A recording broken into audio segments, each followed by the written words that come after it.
Hi, I'm Dr. Eva Horvath, and this is part of the BocaPhysics series on electromagnetism.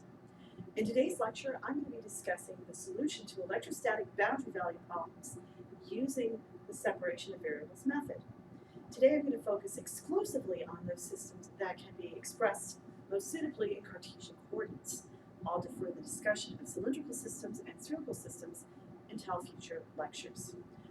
Laplace's equation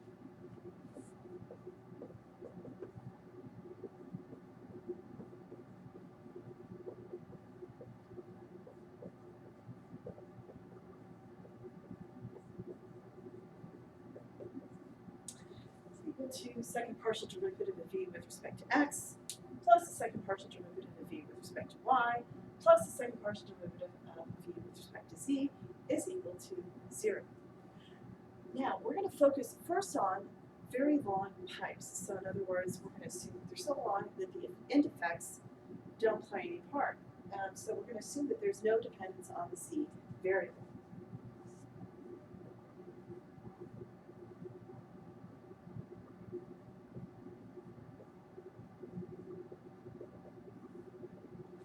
In this case, Laplace's equation just becomes second partial derivative with respect to x plus that with respect to y.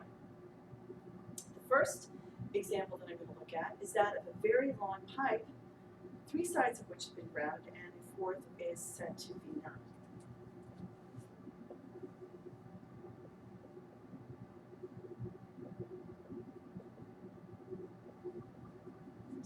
Whenever you're doing any kind of boundary value problem or any problem at all for that matter, it's always a good idea to write down the information that you're given.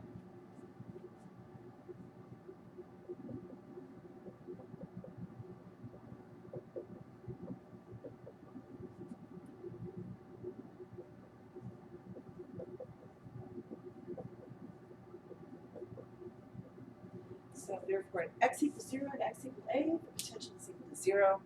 At y equals 0, the potential is equal to 0, and y equals b, the potential is set equal to V0. What I'm going to do now is I'm going to assume that the potential has a certain specific form.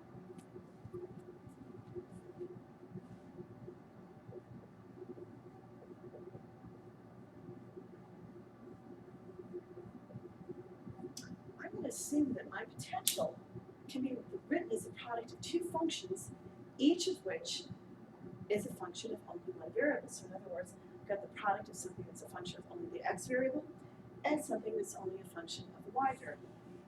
Now, what justifies me doing that? The answer is essentially that I will wind up with the correct solution. So it seems kind of nuts, basically, that we're going to exclude a whole bunch of other possibilities here. But as it turns out, if reading this there, it tells me that if I do find a solution to Laplace's equation that satisfies the boundary conditions, I have found the correct solution. So I'm going to assume that this has this form. So I'm going to plug this, v is equal to the product of x and y, into here.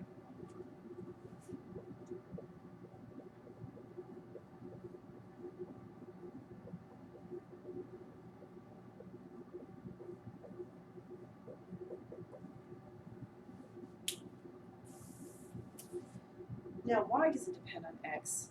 The function y doesn't depend on x. The function x doesn't depend on y. So I can pull those out of the derivative, and this will be y second derivative of the function x with respect to the variable x plus x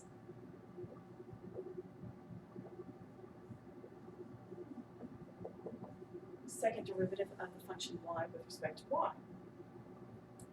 I'm going to take another step and multiply, or rather divide both terms through by yx. So then I'll be left with a term that only depends on x and a term that only depends on y.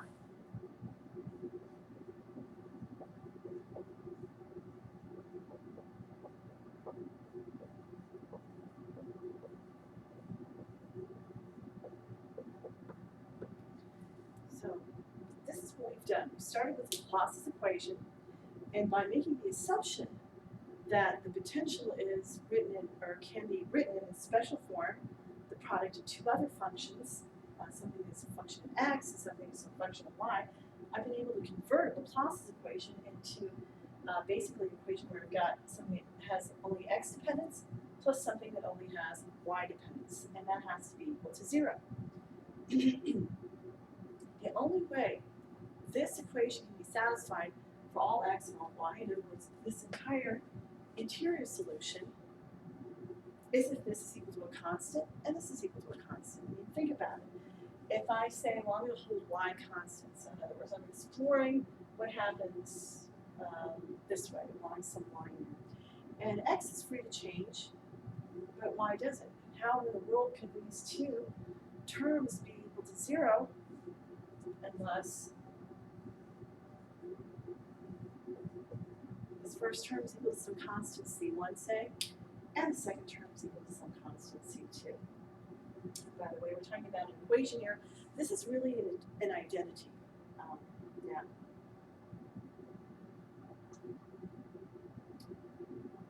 It turns out it's more convenient to write, instead of c1 and c2, to write in terms of k squared. So I'm going to assume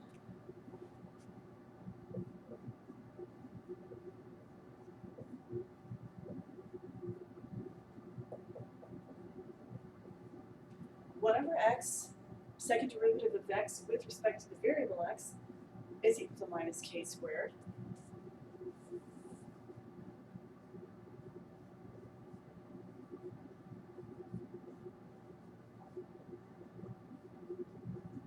And whatever y, second derivative of y with respect to the variable y, is equal to k squared.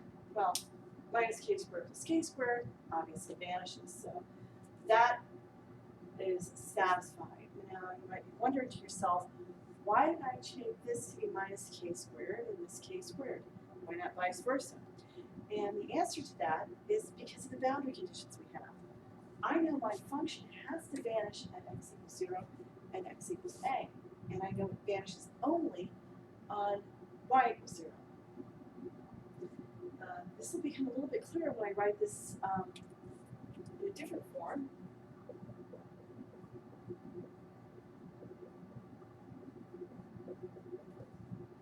I have the second derivative of the function x with respect to x plus k squared x is equal to 0. Now, that should look familiar to you. That's just the differential equation, the solution of which is a linear combination of a sine function and a cosine function.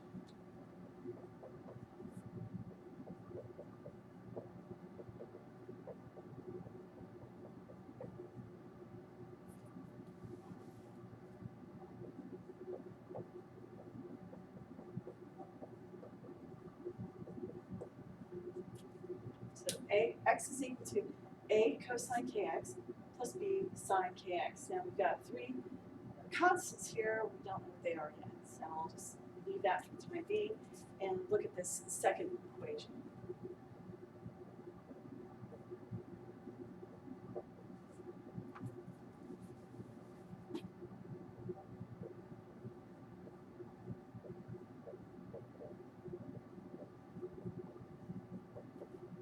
The solution to this is a linear combination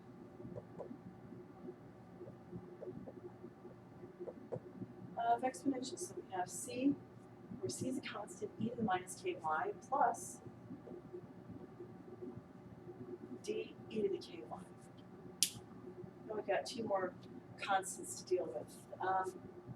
Okay, so let's look at the conditions on the left and right hand side. In other words, at x equals 0 and x equals a. We know that this product here, whatever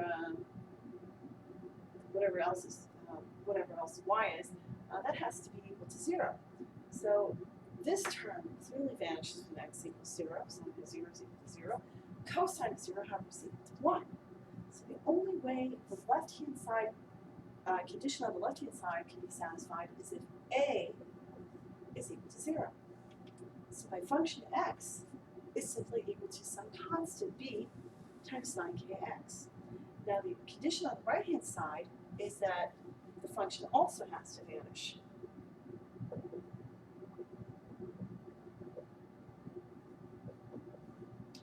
And that'll be true only if sine ka is equal to 0.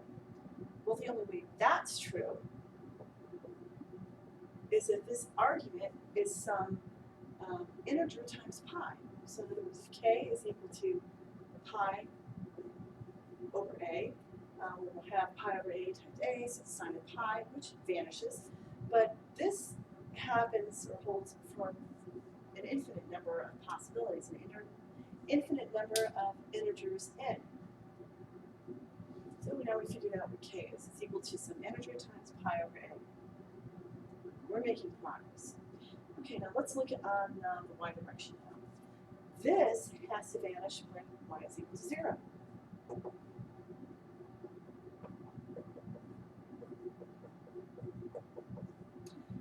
And when y is equal to 0, this exponential are both equal to 1, right? So we have c plus d is equal to 0. Therefore, c is equal to minus d, or d is equal to minus c if you prefer. If I assume that c and d, the magnitudes of them are just equal to 1/2,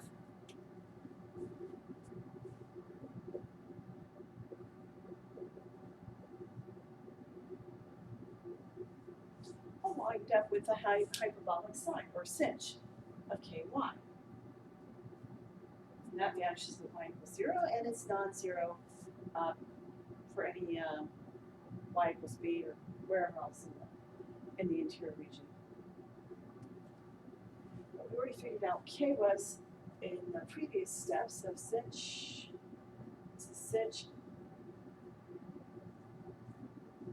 in pi y over a.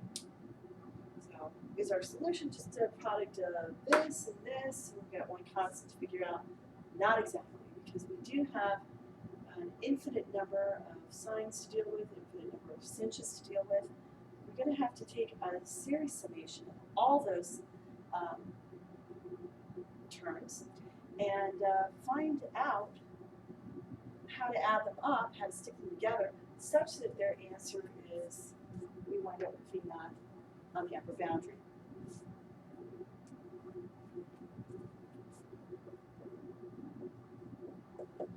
My solution is written as a summation n equals 1 to infinity of the constant b. I'm going to put a subscript on that now to indicate that b is different for each of these terms.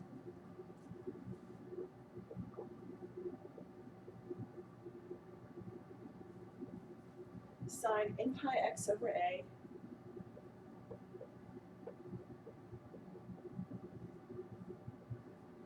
times sinh n pi y over a. We satisfy 3 of the boundary conditions, and it's the 4th that we have to figure out. And that 4th one is going to tell us what Bn is. Now, this looks like this might be an intractably difficult problem because, after all, we've got an infinite number of coefficients to deal with. However, by making use of the orthogonality of the sine functions, I can actually extract the answer for one particular term.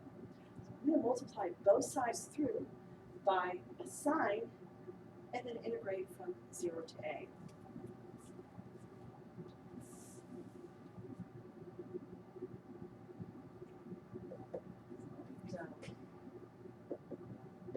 Y equals b, potential is equal to V naught.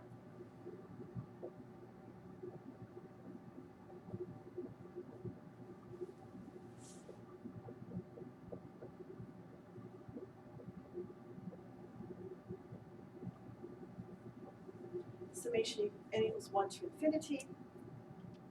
Bn sine n pi x a over a sinh n pi b over a.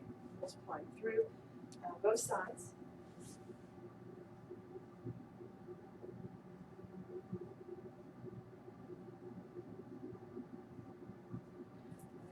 Sine n tilde pi x over a dx. And we're integrating over this interval from 0 to a. On the right-hand side,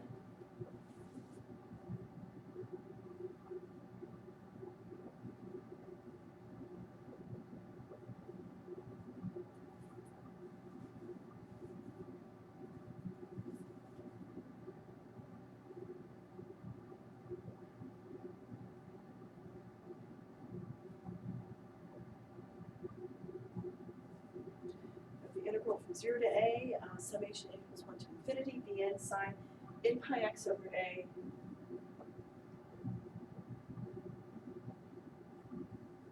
sinh n pi b over a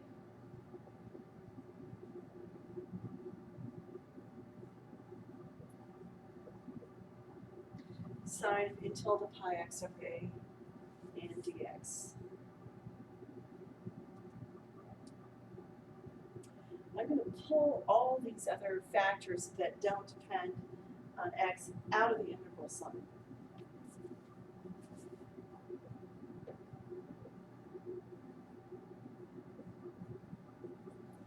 Pull summation n equals 1 to infinity bn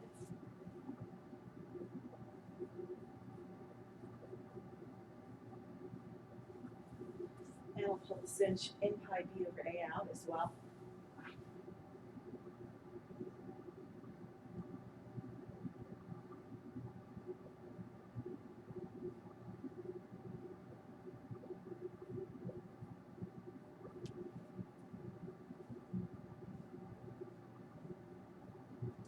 And I'll be left with this integral of 0 to a sine n pi x over a sine n tilde pi x over a dx. Because of the orthogonality of the sine functions, this integral vanishes unless n is equal to n tilde. Put a parentheses around that. And expressing that mathematically, that's equal to the Kronecker delta of n and n tilde.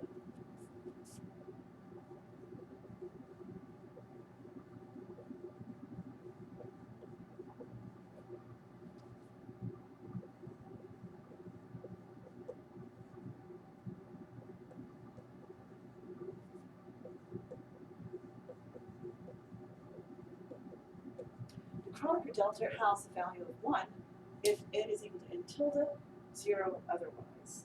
And we also have a over 2 as well. You can go ahead and do the math on this if you'd like, but it's because of the orthogonality we wind up with the Kronecker delta function, and therefore that picks out one of these terms. So we've got room from n equals 1 to infinity, but we're saying that this integral is non-zero only if n is equal to n tilde.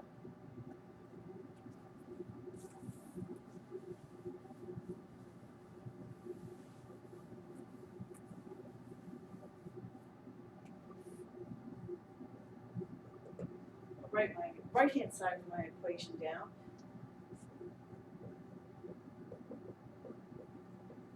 We have the summation n equals 1 to infinity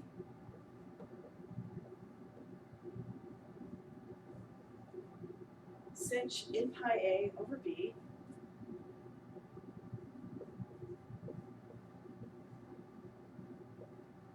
times a over 2 times Kronecker delta.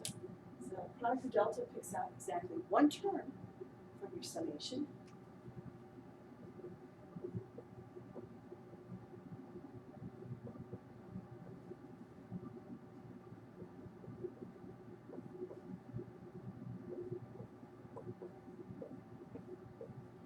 And we're left with b sub n tilde sinh n tilde pi a over b times a over 2. Now the left-hand side,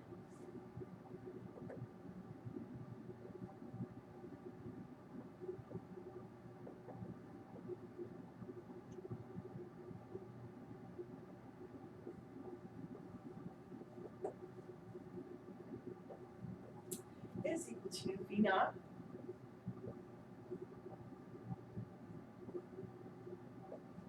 times minus a over n tilde pi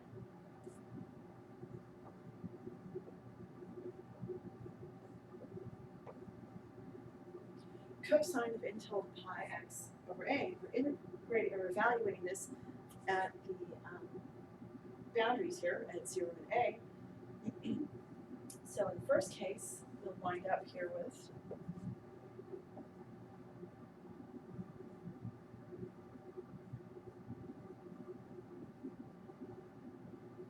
cosine n tilde pi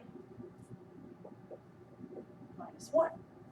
The only way this will be non-vanishing is if cosine of n tilde pi is equal to negative 1. In other words, if n tilde is equal to odd. Otherwise, this term vanishes.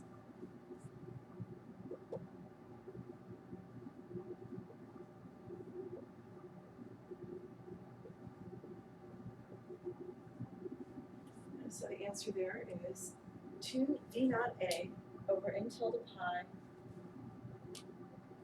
for n tilde odd. Setting this equal to this,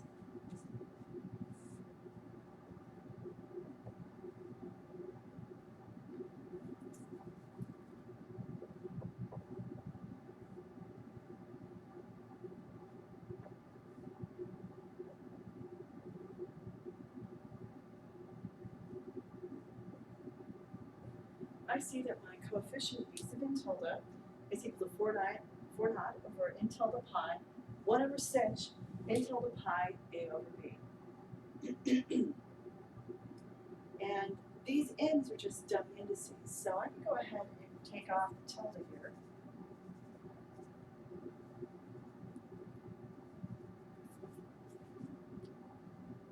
And I solved my problem.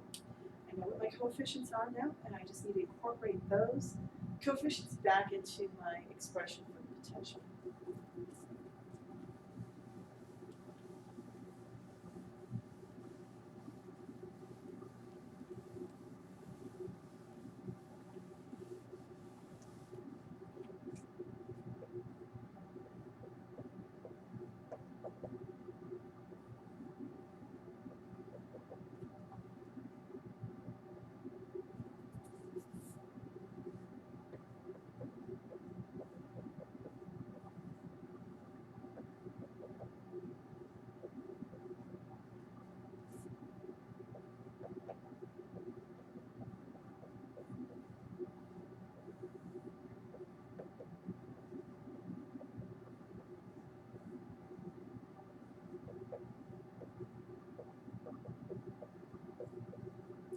And my answer is 4 v naught over pi, summation n equals 1 to infinity, odd terms only, sine n pi x over a, sinh n pi y over a, and all over sinh n pi b over a, and got another infinite there as well. And that's your solution. Got an infinite number of terms, and this vanishes on 3 of the sides and is v naught on the 4th side. Now that I've solved this one problem, it opens up a whole bunch of other problems I can solve without doing too much work. I can basically work off the form of this equation here.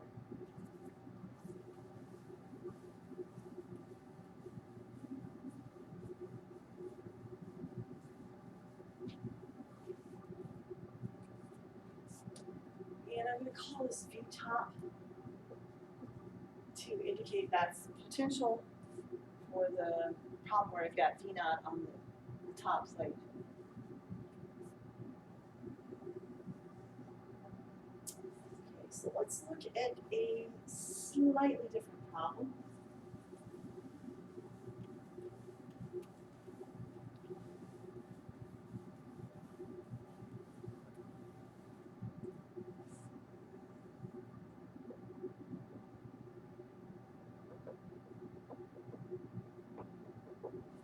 Let's suppose instead that potential is equal to v naught on the bottom plate, but it's grounded everywhere else.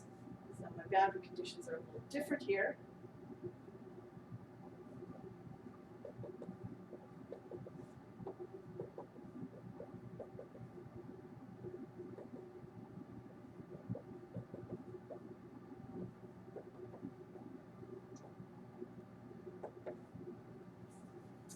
Okay, so I'm going to still use start with the Laplace's equation. I'm still going to make the assumption that the potential is a product of 2 other functions.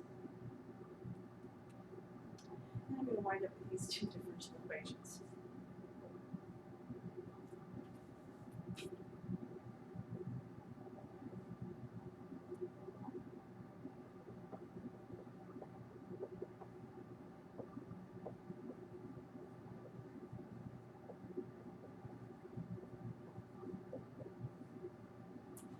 in the first case, it's basically the same thing as before. We figured out that it had to be, x had to be a sine, and also that k had to be equal to n pi over a. The same thing holds because the left and right hand sides of the plates, left and right hand plates are still grounded.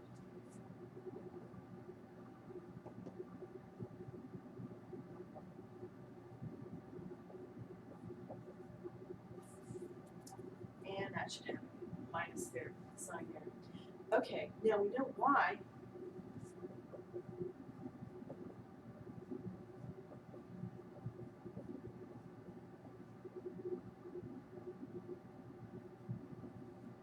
is equal to the sum of two solutions, two solutions. So we have a constant times e to the minus ky plus a constant times e to the ky. But now things are a little different because it has to vanish up here as opposed to down here. You can see if we use the sinh function as before, that won't work because we've got our problems basically flipped around. So what I'm going to do is I'm going to choose different coefficients from last time. I'm going to assume that c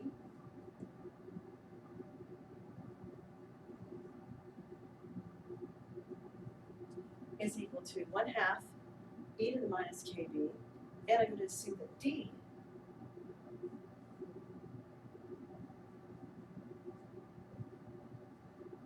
is equal to minus 1/2 kb.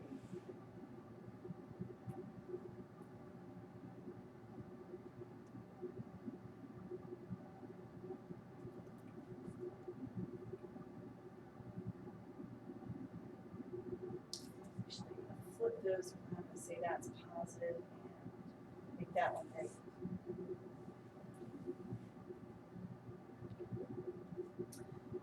This becomes e to the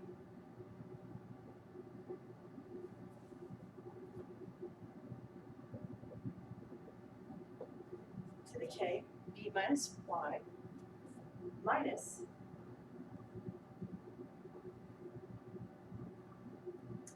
e to the minus k times b minus y. Well, now this is just a sinh, but it's a little bit different from before because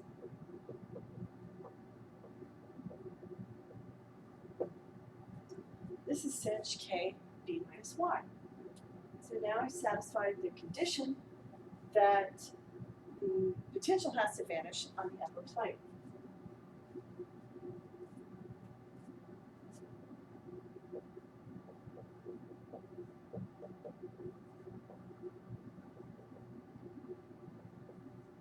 And my solution is going to be of the form n equals 1 to infinity, coefficients bn,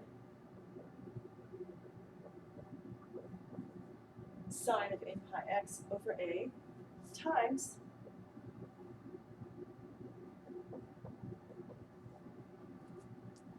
sinh k b minus y, but k is equal to n pi over a. I need to extract the coefficients bn just as I did before. And basically, because we're going to evaluate this at y equals 0 here, we can follow the same procedure as last time. We multiply both sides through.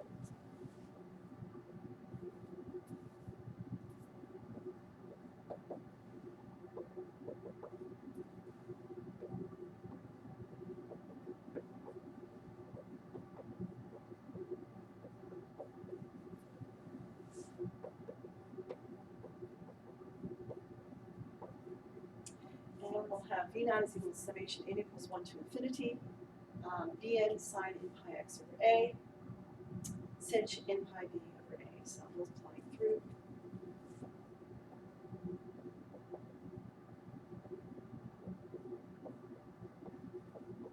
And integrating over the interval, which is from 0 to a.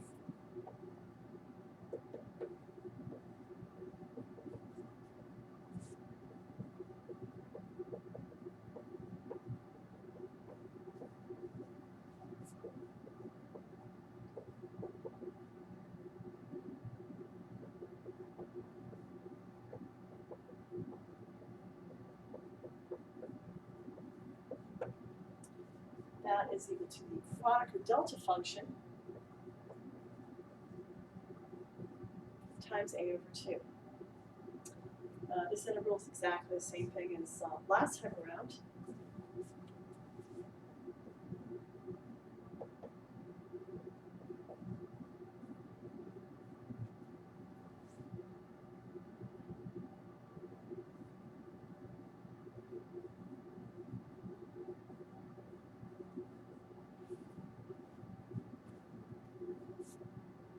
And Bn is going to be equal to 4 V naught over pi n, 1 over sinh n pi b over a. And my solution is the bottom.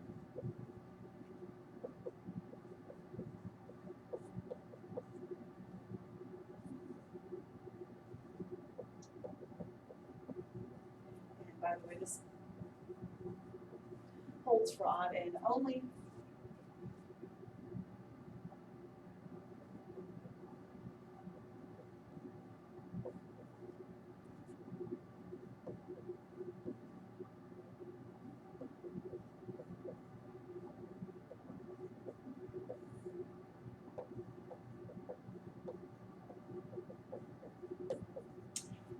So it's 4 V naught over pi, summation n equals 1 to infinity, odd terms only, of sine n pi x over a, sinh n pi over a times b minus y, all over sinh n pi b over a. So now we figured out what the solution is if v is equal to v naught on the top and if v is equal to v naught on the bottom.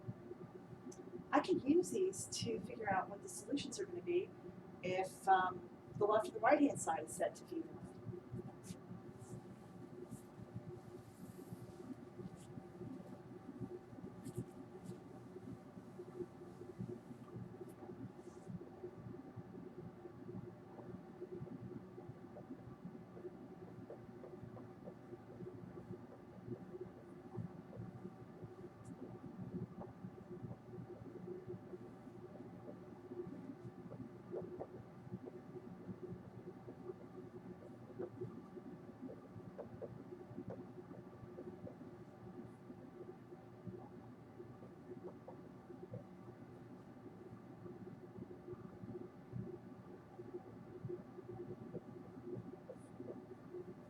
In the case that the potential is equal to V naught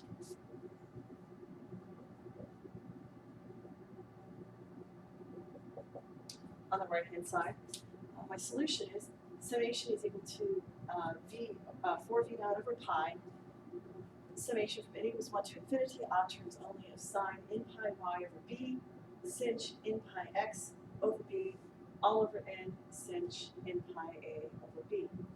On the left hand side, I can work from this solution.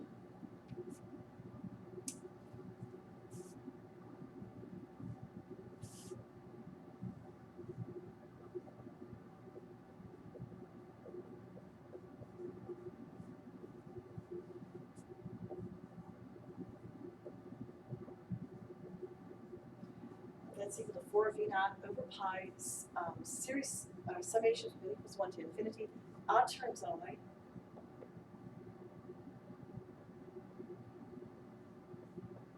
Sine of n pi y over b, sinh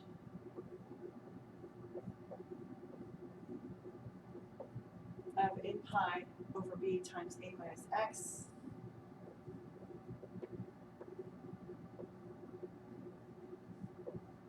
all over n sinh n pi a over b.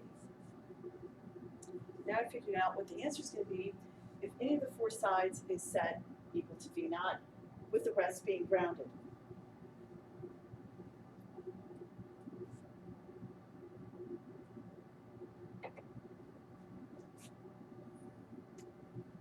Okay. And notice to get the right and left hand sides, all I did was switch around the A's and the B's and switch the X's and the Y's.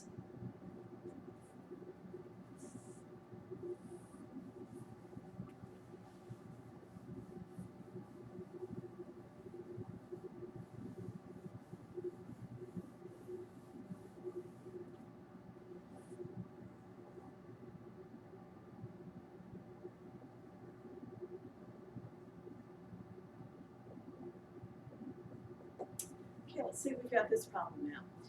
We've got the same long rectangular pipe, but this time the left and the right hand sides are set to V naught, and the top and the bottom are set to ground. How do I find a solution here? Well, I've already figured out what it is on the left hand side and what it is on the right hand side. Because potential's big superposition principle, I can treat this like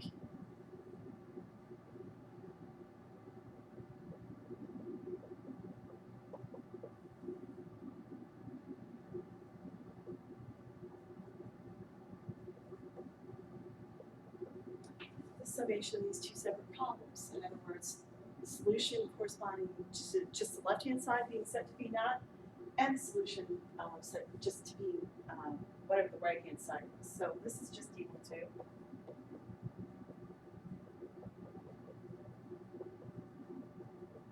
V left plus V right. Now what happens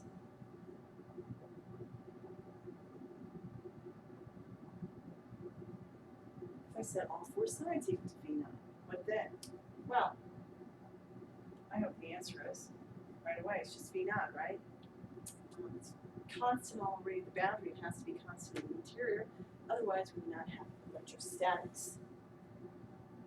But it is also true that if I were to go ahead and take the summation, add up the top, the left, and right, and bottom solutions, I will wind up with V naught everywhere in the interior region. So you can convince yourself that that's the case, or you can write up a computer program to do the math. Well, this is one way of solving this problem. I'm going to show you another way of handling this, rather than working off of what we did before.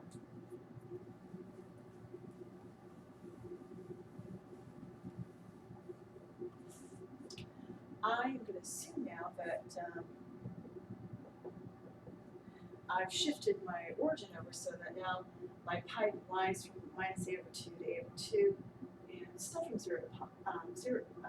0 to B.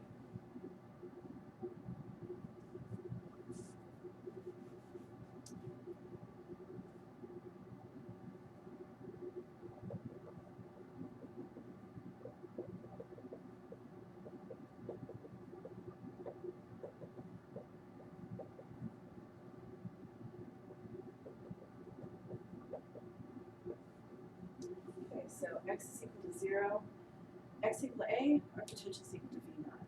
At y equals 0, y equals B, our potential is equal to 0.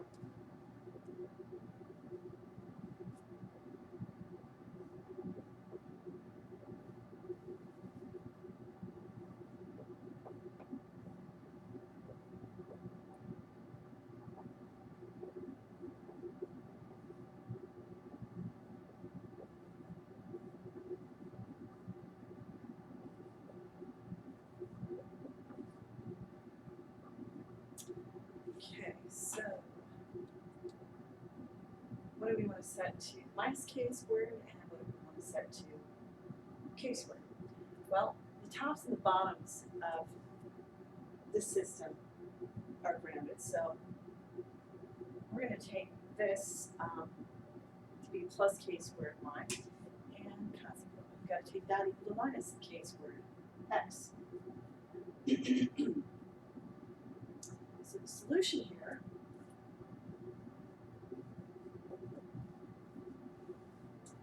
is equal to, once again, a linear combination of a sine function and of a cosine function.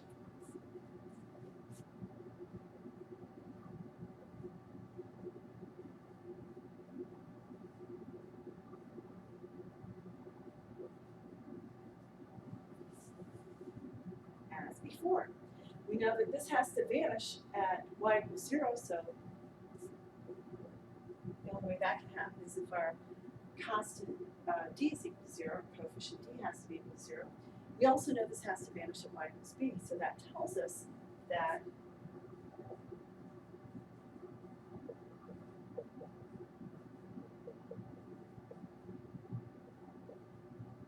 k is equal to n pi over b. Now how about here?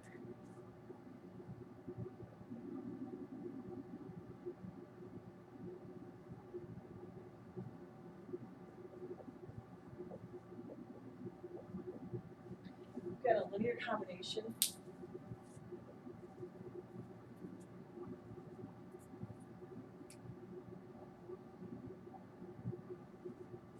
of e to the minus kx and e to the kx.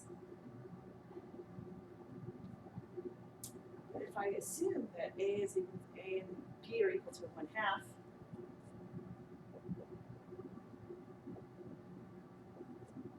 I can write this as a hyperbolic cosine. And because we already figured out what k was equal to,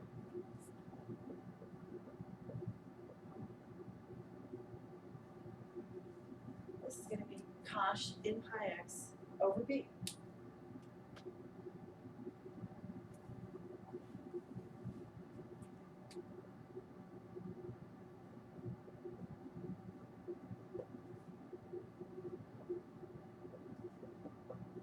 Our series solution in this case will be summation from n equals 1 to infinity,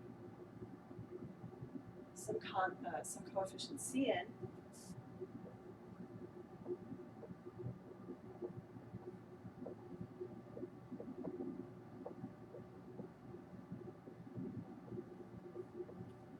hyperbolic cosine or cosh n pi x over b times sine n pi y over b. Well, notice I've got two boundary conditions I have to satisfy that aren't both at x equals 0 and x equals a, or rather, oops, should be minus, anyway, this is minus a over 2 and a over 2 here. At both those boundary conditions, v is equal to v naught. Well, whether you take cosh of x, that's the same thing as cosh of minus x. So basically, our function here is going to be symmetric about x equals 0. And what that tells us is that if I satisfy one of these conditions at x equal a over 2 or x equal minus a over 2, that satisfies the other one automatically.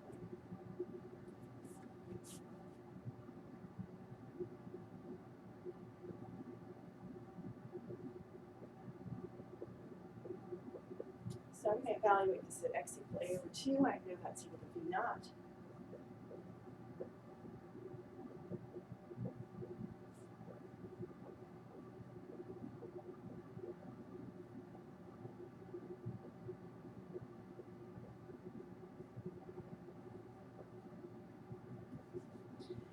Then I'll evaluate this.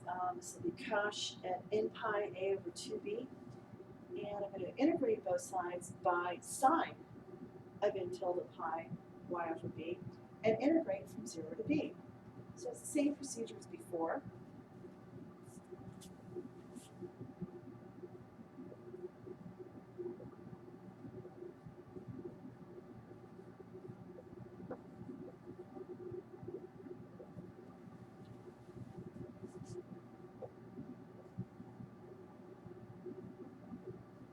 And as before, I'm going to pull the summation sign outside the integral, and also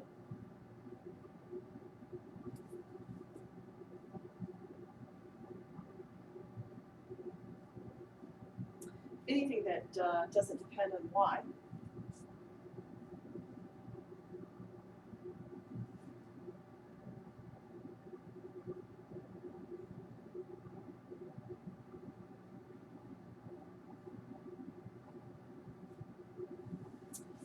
And just as before, we wind up with the integral, sine n tilde and a sine n. And that is just equal to b over 2 times the product of delta. So once again, we're using the Fourier trick to pick out one term out of an infinite summation. And we're picking one of these coefficients out of an infinity, basically. On the left-hand side, we've already solved that integral. So I'm going to just write the answer down here.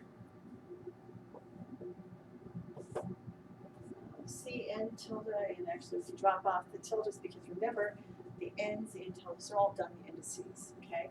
So this is Cn is equal to 4 v naught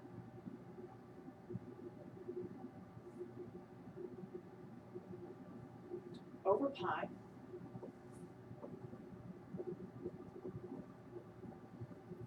series summation n equals 1 to infinity, odd values only. So remember, this interval vanishes unless n tilde is odd.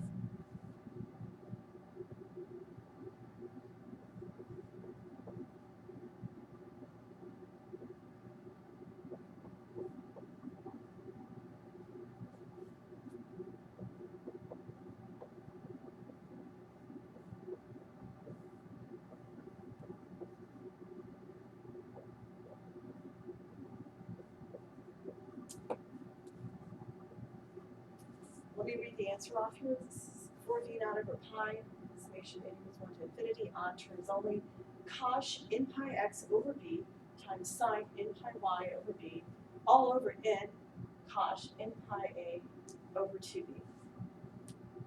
And that's exactly the same solution as if we were to add the left and the right-hand sides. And notice another difference is that because we're shifting the origin over, going minus a over 2 to a over 2, that's why we have this factor of 2 appearing down here.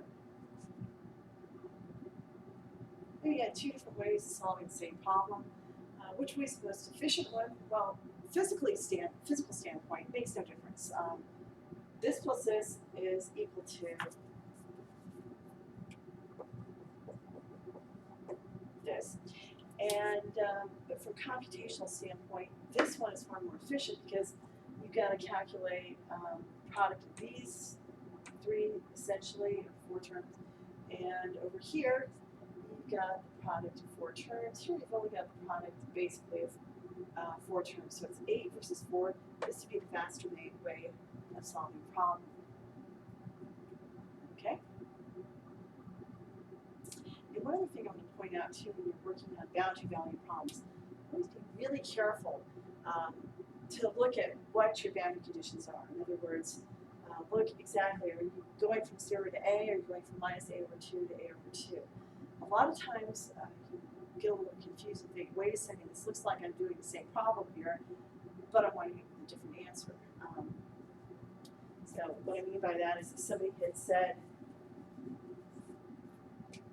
minus a to a as opposed to minus a over 2 to a over 2, it'd be a little bit different from that problem over there. So always make sure that you write down your boundary conditions, and that should steer you. You'll be able to steer clear of trouble, more or less. Okay, so I've got one more of these kinds of problems to show you.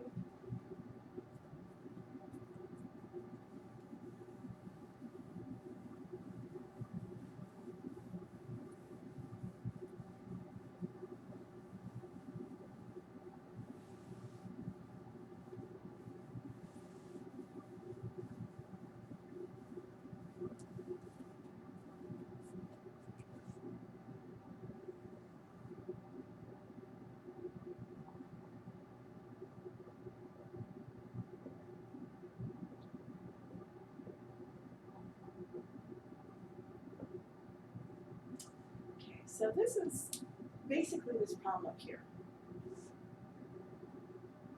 But on the other hand, we were going from 0 to a, and here we're going from minus a over 2 to a over 2. So this, by shifting it over, is going to introduce a little bit of a subtlety that wasn't apparent before.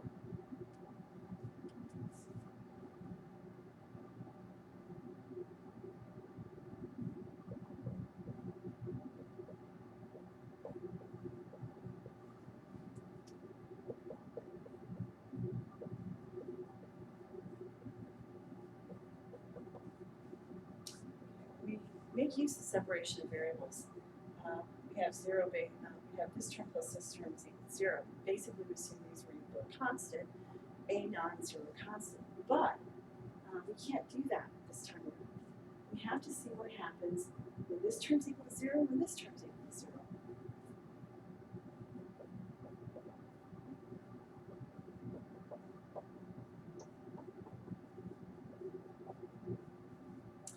And if I do the math here, I take integrate is just going to be a linear linear equation, ax plus b, but I see that my boundary conditions give me that it has to be 0 on the left-hand side and the right-hand side.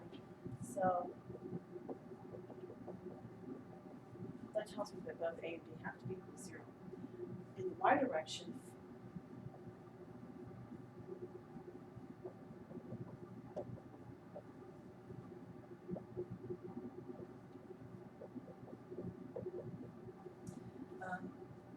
that's equal to cy plus some constant d. It vanishes at y equals 0, so t is equal to 0. However, my potential is equal to v naught on the top plane. So therefore,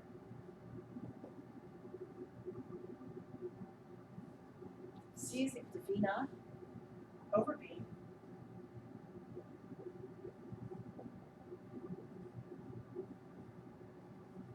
And it tells me my function y is equal to v naught over b times 1. Okay. Now I need to look at all the other terms.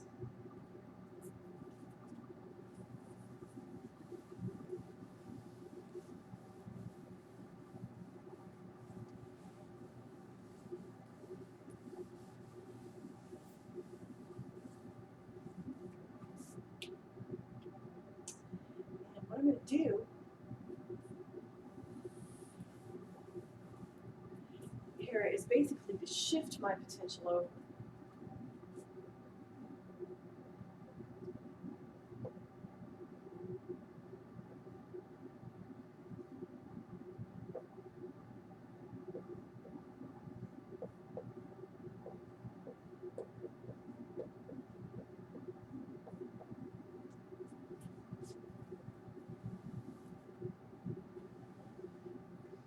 Okay, so my initial boundary conditions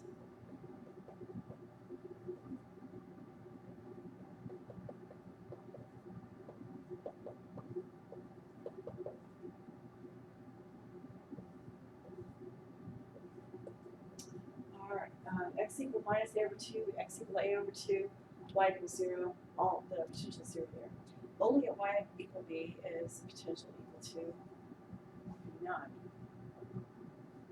By shifting my boundary conditions, or shifting my potential, basically stripping it away, my BCs for this potential v tilde become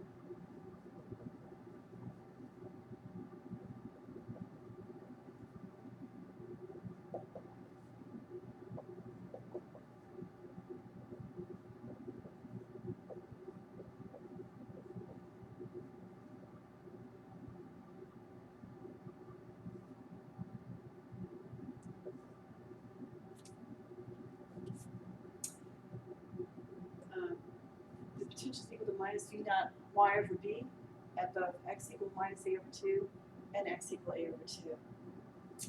On the other hand, at y equals 0, potential still vanishes, and at y equals b, potential still vanishes. So basically by shifting over my potential, I was able to change my boundary conditions to a recognizable form. We just solved this problem a minute ago, which I unfortunately erased. So the solution to the problem where you had potential specified v naught on the left and right hand side, just to remind you, is equal to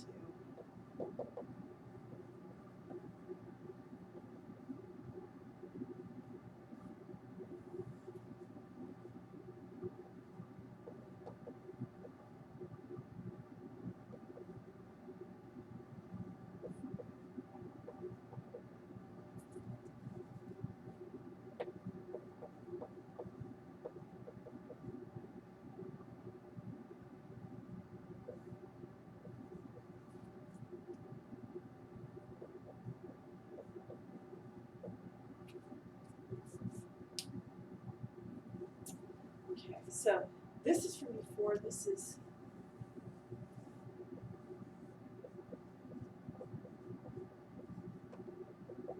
for the problem where we had the potential set to v naught on both sides and gravity on the top and the bottom.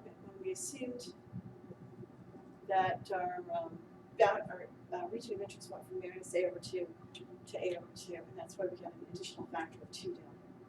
Okay, so notice the form is very similar, okay? But I can't use this directly because, in fact, boundary it's equal to V naught times something else times a y. So I'm gonna have to go through and do the steps here.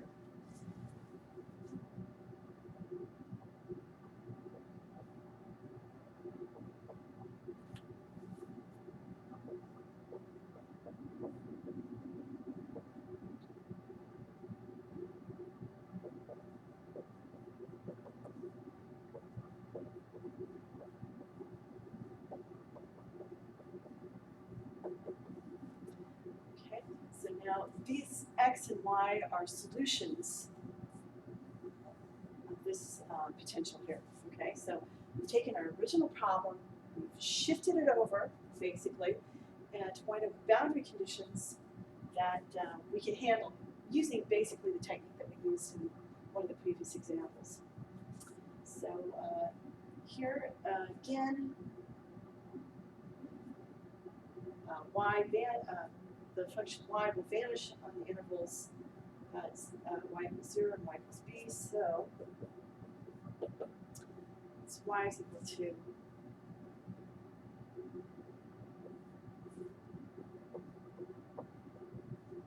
c cosine ky plus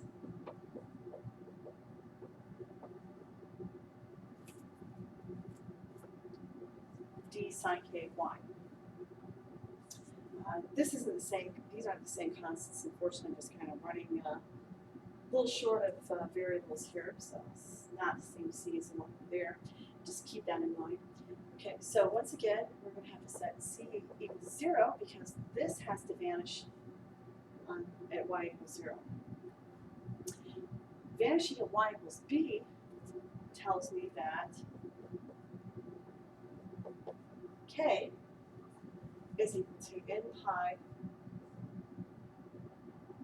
over b.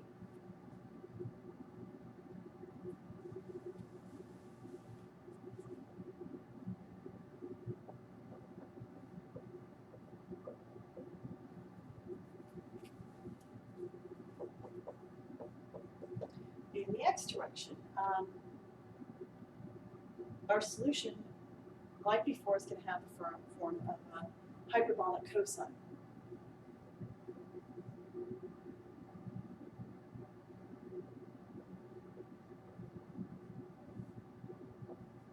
So it will be a form cosh n pi x over b. Therefore,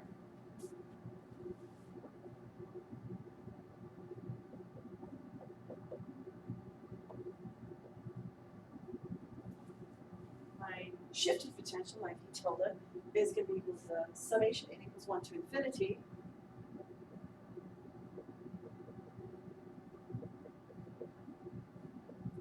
times sine n pi y over b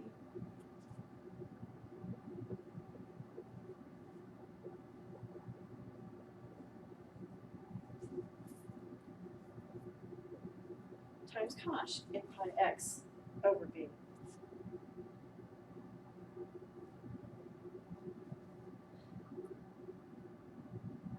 Well, we know our function is symmetric about the midplane, about x equals 0. So if I satisfy one of these conditions, the other one will be automatically satisfied. I'm going to evaluate this at a over 2.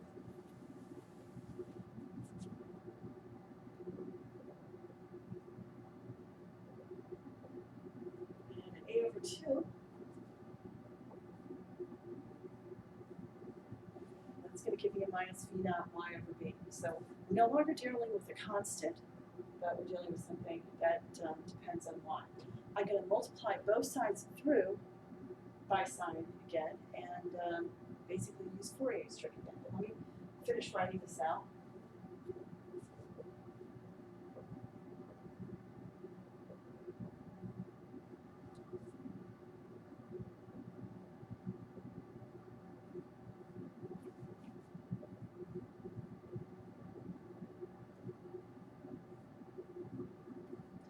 Right hand side we have summation n equals 1 to infinity the coefficients d of n, sine n pi y over b, hyperbolic cosine n pi a over 2b.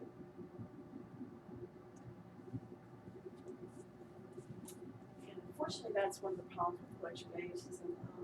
There's never been a whiteboard that's big enough in order to be able to write everything out without not having to make a bunch of erasures.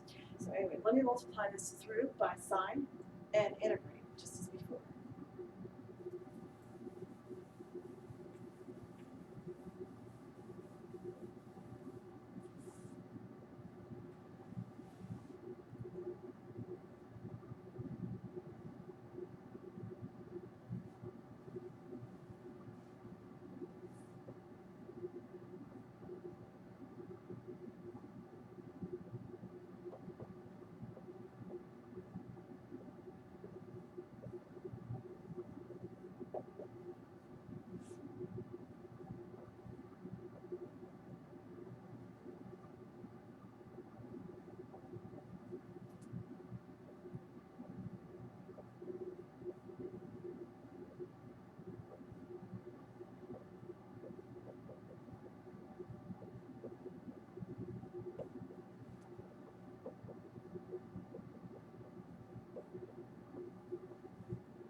Okay, so just to read this off, what I've written this is minus v naught over b, integral from 0 to b, y times sine of n tilde pi y b everything dy. Right hand side, we have the summation n equals 1 to infinity, coefficients dn, cosh n pi a over 2b, integral from 0 to b, sine of n tilde pi y over b, sine n pi y over b dy.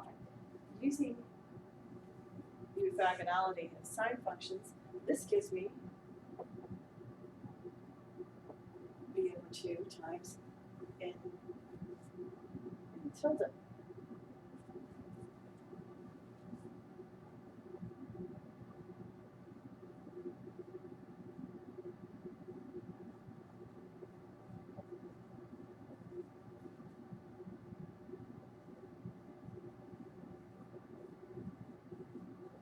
Now on the left-hand side, this integral is different from before because we've also got a factor of y in there, so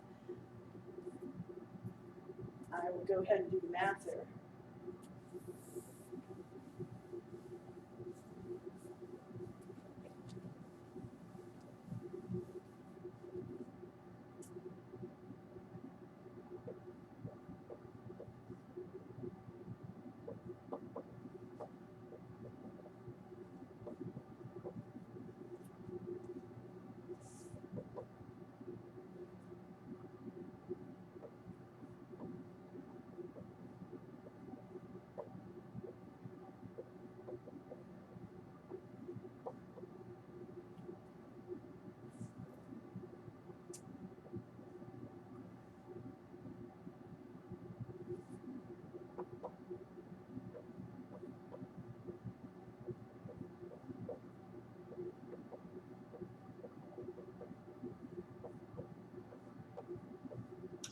Okay, so this integral is going to give me minus by over n tilde pi. So make sure that gives me the right term there. Yes, it does. Plus b squared over n tilde pi, or b over n tilde pi quantity squared sine of n tilde pi y over b evaluated from 0 to b. Everything. Evaluated from 0 to b. Okay, now this term vanishes at the end point. This term is only non-vanishing at y over b, so we're going to wind up with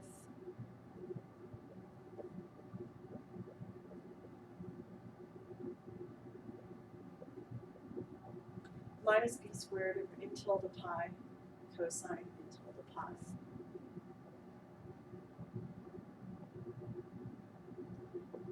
And notice we've only got one term there, so this is going to be minus b squared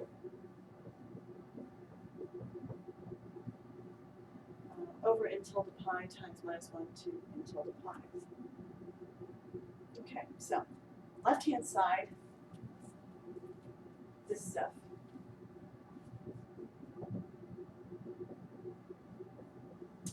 Is equal to whatever we had up front minus V naught over B times this integral.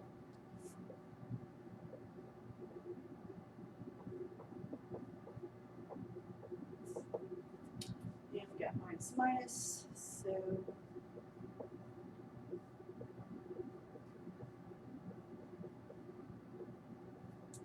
our answer on the left-hand side is V naught B over n tilde pi minus 1 of n tilde. Now, setting the right-hand side or the left-hand side, we can solve for the coefficient dn.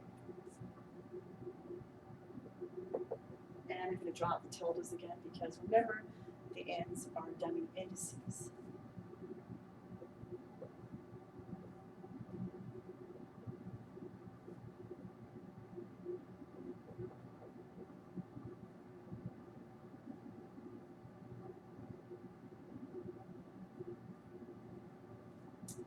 And your coefficient is 2v naught to the minus 1 n over n pi cosh n pi a over 2b.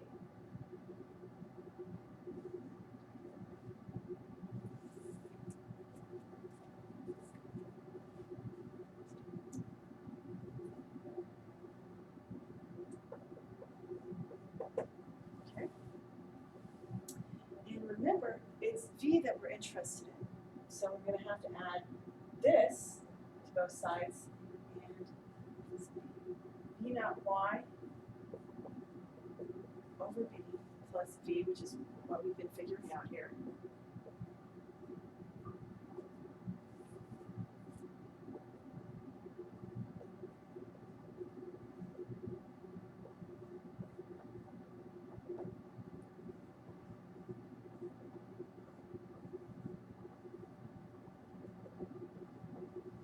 And this is not in odds, it's just n equals 1 to infinity. And that's cosh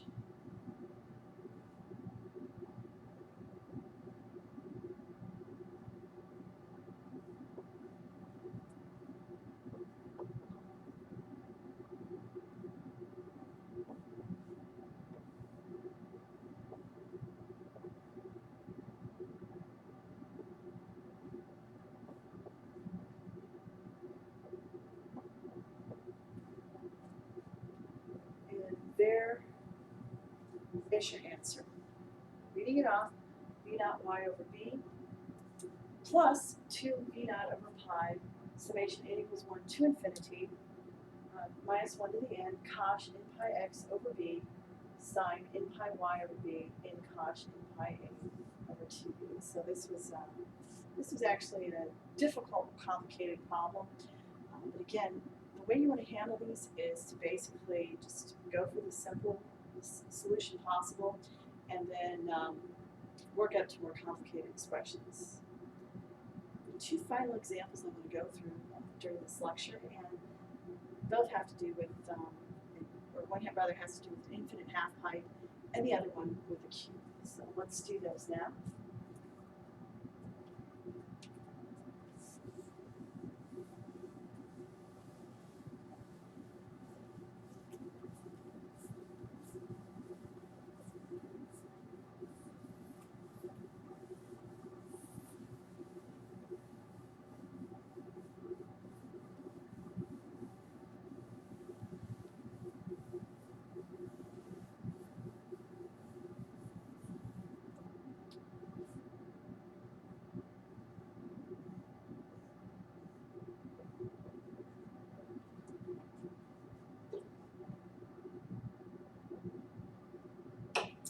Okay, in this case,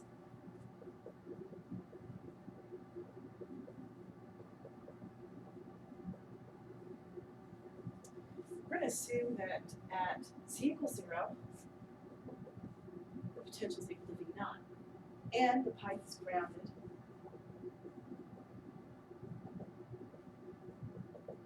On the other four surfaces. So basically, v equals equal to v naught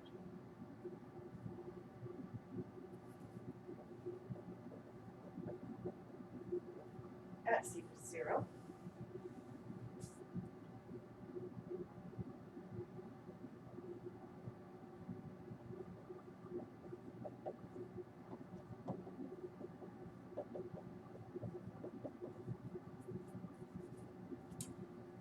on all the other surfaces, the potential is equal to 0.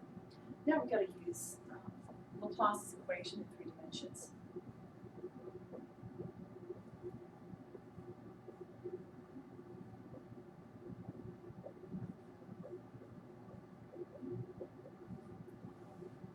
And once again, I'm going to assume that my potential is the product of 3 functions.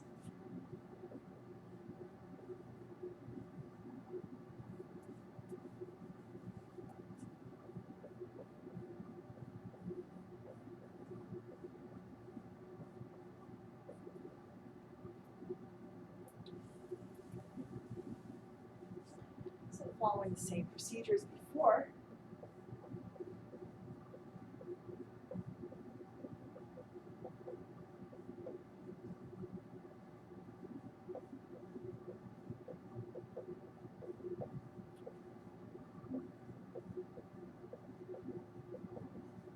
I'm going to have 1 over x, second derivative of x with respect to the variable x, plus 1 over y, second derivative of y with respect to the variable y, and 1 over z, second derivative of the function z with respect to the variable z, and that has to be equal to 0. I've got 3 terms now, and just as before, each of those terms has to be a constant, otherwise there's no way this is going to be equal to 0 for any arbitrary x, y, and z. So in this case, I'm going to go ahead and call this kx squared, ky squared, and kz squared. Now the question is, what do you want to take as a positive and what do you want to take as a negative? Well, because this potential vanishes if x equals 0 and x equals a, y equals 0, y equals b, we want to use, we want to wind up with basically a differential equation, the solution of which will be a sine or cosine. So let's set this equal to minus kx squared and minus y squared, and we'll leave kz squared as is.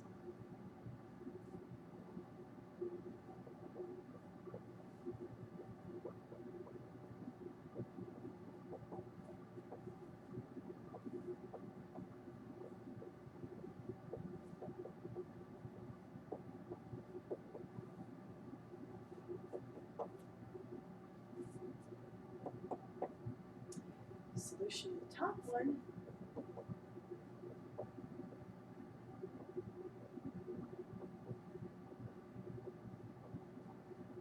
is a cosine case of x, x, plus b sine case of x, x.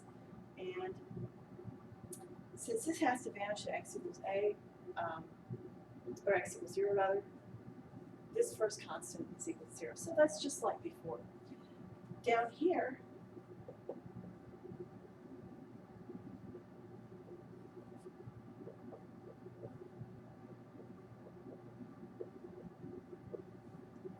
we have a linear combination of cosine and sine. And just like with the x direction function x, this coefficient has to vanish because otherwise there's no way this is going to be equal to 0 and y equals 0.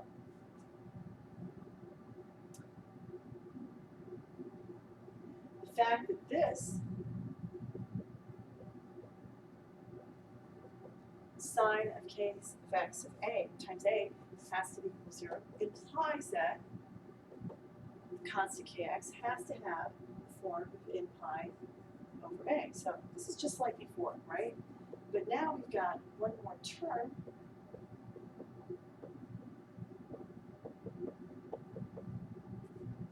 n ky is equal to n pi over b. Notice I'm using a different dummy index in this case. We are going to have a double summation here as opposed to a single summation. So kx is equal to n pi over a, and ky is equal to n pi over b. Now from above we can see that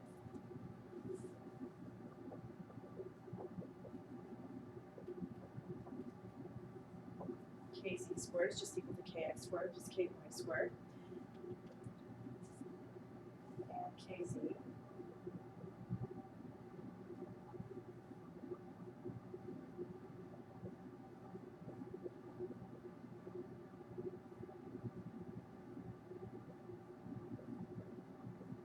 is equal to square root of n pi over a quantity squared plus n pi b quantity squared.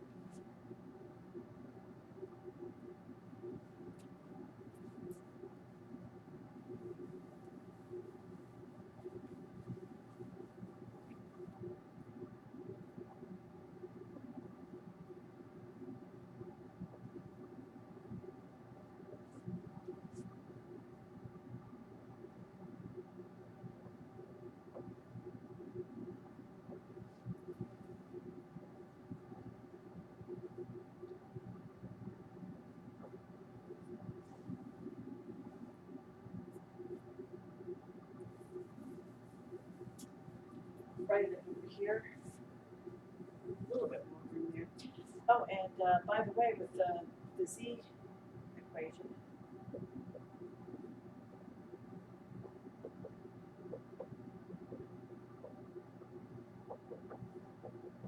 we wind up with two possibilities here. We wind up with a linear combination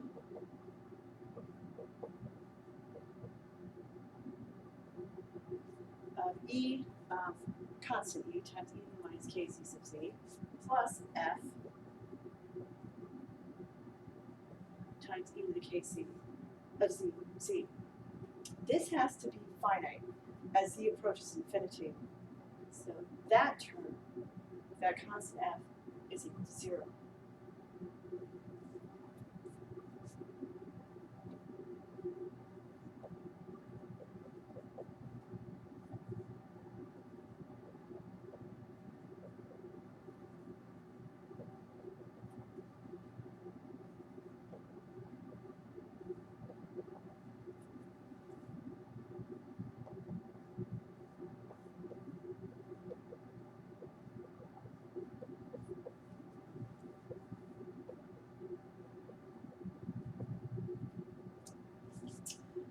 So my solution is going to be in the form of a double summation, m equals 1 to infinity, n equals 1 to infinity, of the coefficients a of n and n, sine n pi y over b, sine n pi x over a, times e to the minus kz z.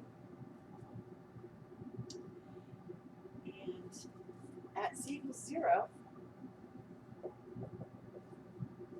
this final factor is just equal to 1. I'm just going to leave this as kz because it's going to be a little bit too messy if I try to write this out at this stage.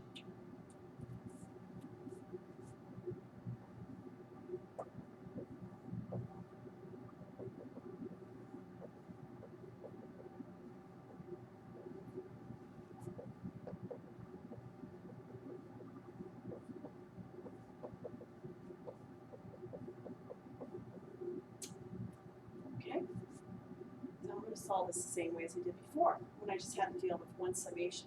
I'm going to multiply through by a sine of n tilde pi y over b and a sine n tilde pi x over a.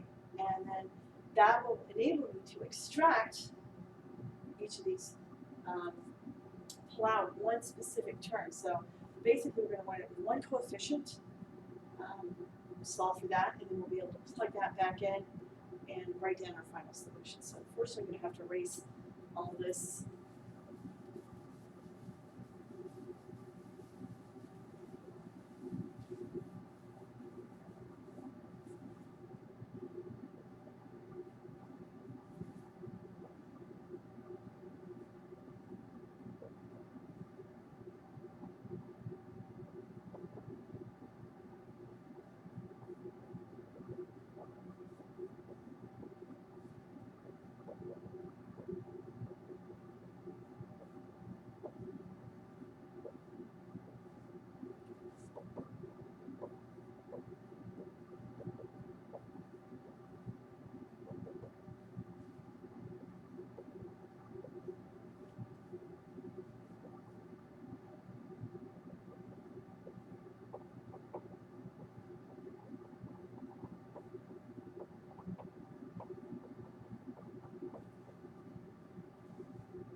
fast, just gets longer and longer. Anyway, first term is just an integral from 0 to a of a sine, times another integral of a sine. So we did the math before. I'm just going to write down the answer here.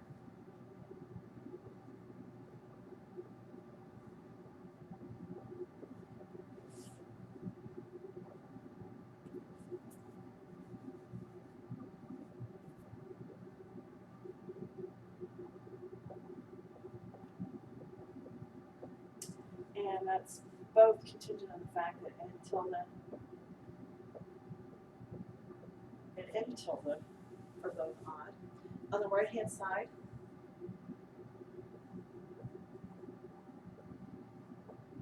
we affected this orthogonality of the signs. This is going to be a over 2 times product delta in tilde. Over here,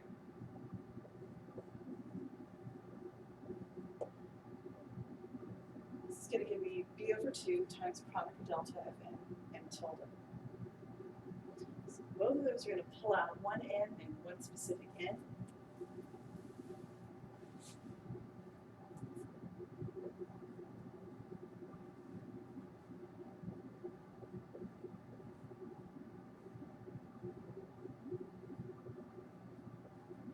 Leading to a coefficient that has value 16 v naught over n tilde times pi. So plug that back into an expression.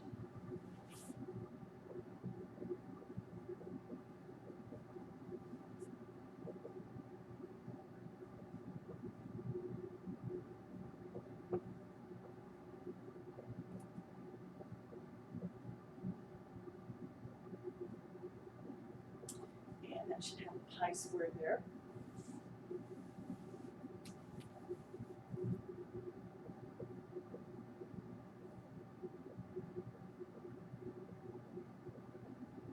And my answer is 16 v naught over pi squared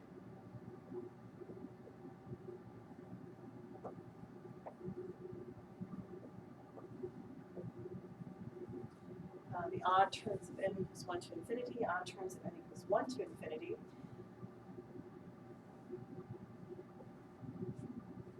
Over nm.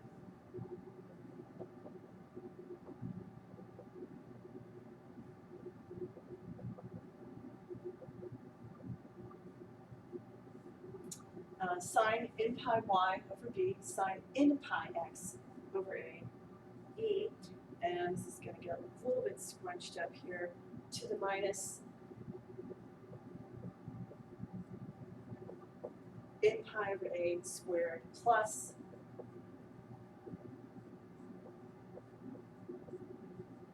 n pi over b quantity squared times c. And that is your answer for an infinite half pipe, potential at the bottom being set equal to V naught, and all the other plates on the pipe are grounded. Okay. I'm going to go ahead and make use of this, some of the work that we already did here, to look at another problem. And that's actually the last problem of the lecture.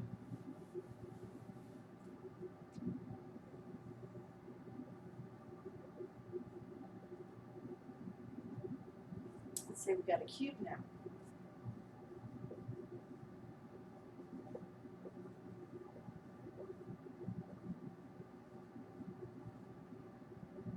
And we'll say it's of edge length A.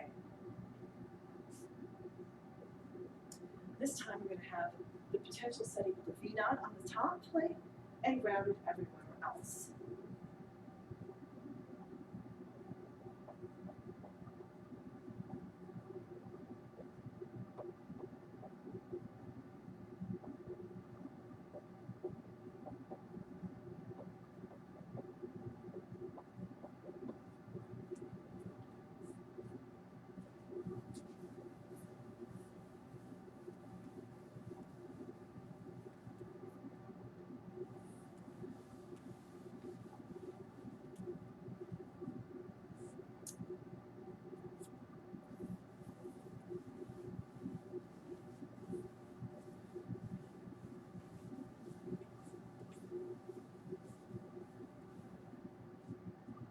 is very similar to the one that we saw before, with the exception, of course, it's being infinitely long. But the form is going to look very much the same here. The only difference is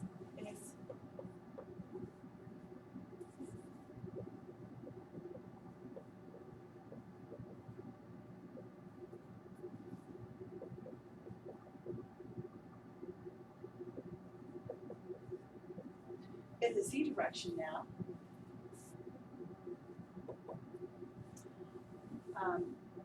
I'm going to take it as the linear combination of the e kz minus e minus kz, and write this as a sinh. So basically, this is going to look like sinh kc of c. Because then my condition that b equals 0 on the bottom plate is automatically satisfied. Now I'm still going to have to solve this expression here.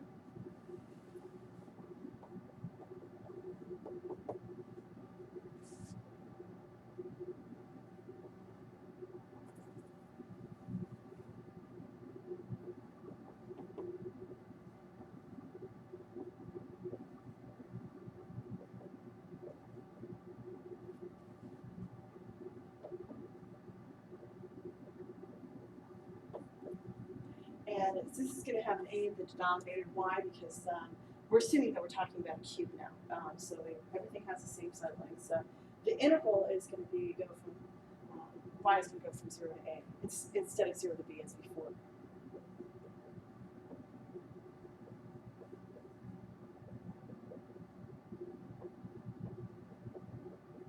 I'm still going to write this as sinh kz sub z rather than write it in terms of the w indices. We just make a note here.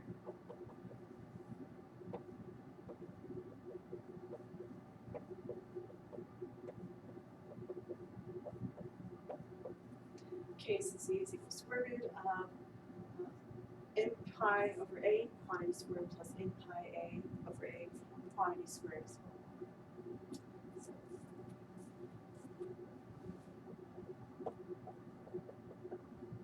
X equals a this time around.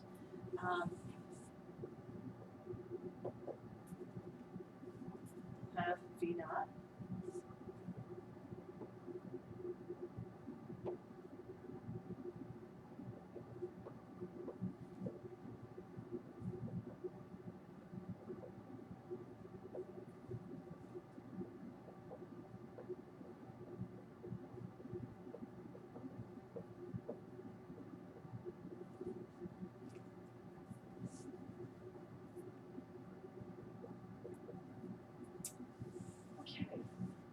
So I'm going to multiply both sides through once again with the sine term, sine factor, and another sign.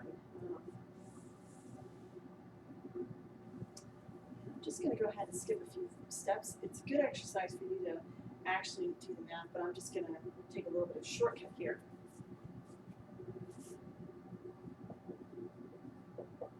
And we'll see that a sub mn is equal to 16 v naught over nm pi squared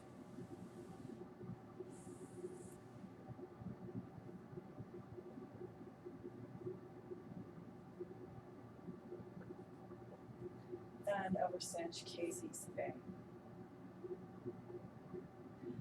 Substitute this into my expression here. Replace a sub mn by this value. We'll have 16 v naught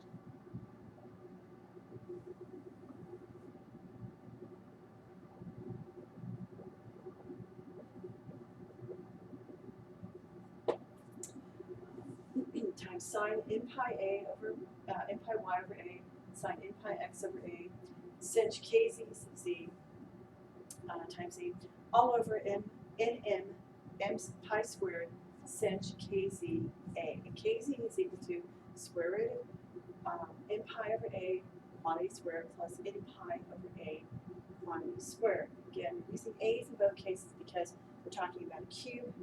The interval in both x and y directions is the same, and we'll have a sinh here instead of an exponential because this has to be now vanishing on the top surface and vanishing on the bottom, and this has value v naught, is equals 0, and goes to 0 as you get very, very far away from that plate.